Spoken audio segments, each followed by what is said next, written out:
منقول ہے کہ بنو امیہ کا بادشاہ عبد الملک بن مروان جب ملک شام میں طاعون کی وبا پھیلی تو موت کے ڈر سے گھوڑے پر سوار ہو کر اپنے شہر سے بھاگ نکلا، اور ساتھ میں اپنے 60 غلام اور کچھ فوج کو بھی لے کر، اور طاعون کی بیماری سے ڈر کر وہ اس قدر خائف اور ہراساں تھا کہ زمین پر پاؤں نہیں رکھتا تھا بلکہ گھوڑے کی پشت پر سوتا تھا۔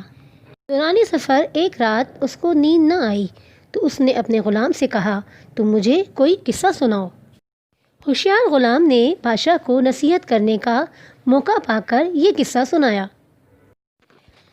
قصہ یوں ہے، ایک لومڑی اپنی جان کی حفاظت کے لیے ایک شیر کی خدمت گزاری کیا کرتی تھی، تو کوئی درندہ شیر کی ہیبت کی وجہ سے لومڑی کی طرف دیکھ نہیں سکتا تھا، اور لومڑی نہایت بے خوفی اور اطمینان سے شیر کے ساتھ زندگی بسر کرتی تھی۔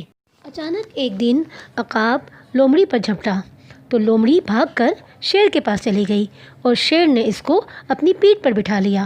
عقاب دوبارہ جھپٹا اور لومڑی کو شیر کی پیٹھ سے اپنی چنگل میں دبا کر لے اڑا۔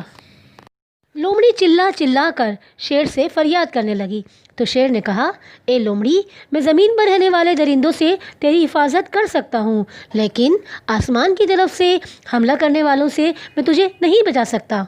یہ قصہ سن کر عبد الملک بادشاہ کو بڑی عبرت حاصل ہوئی اور اس کی سمجھ میں آ گیا کہ میری فوج ان دشمنوں سے تو میری حفاظت کر سکتی ہے جو زمین پر رہتے ہیں، مگر وہ بلائیں اور وبائیں جو آسمان سے حملہ آور ہوتی ہیں ان کو میری بادشاہی نہیں بچا سکتی، اور نہ ہی میرا خزانہ اور نہ میرا لشکر میری حفاظت کر سکتا ہے۔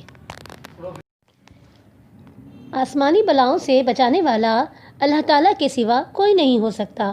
یہ سوچ کر عبد الملک بادشاہ کے دل سے طاعون کا خوف جاتا رہا اور وہ رضائے الہی پر راضی ہو گیا اور سکون اور اطمینان کے ساتھ اپنے محل میں رہنے لگا۔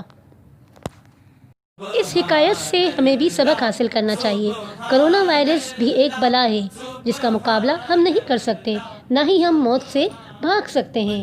اس سے صرف اللہ پاک کی رضا ہمیں بچا سکتی ہے۔ جتنا ہو سکے اس کی پناہ طلب کریں، وہ بہت کریم ہے، عذر قبول کرنے والا ہے، وہ ضرور ہماری سنے گا۔ اللہ پاک ہم سب کی حفاظت فرمائے، آمین۔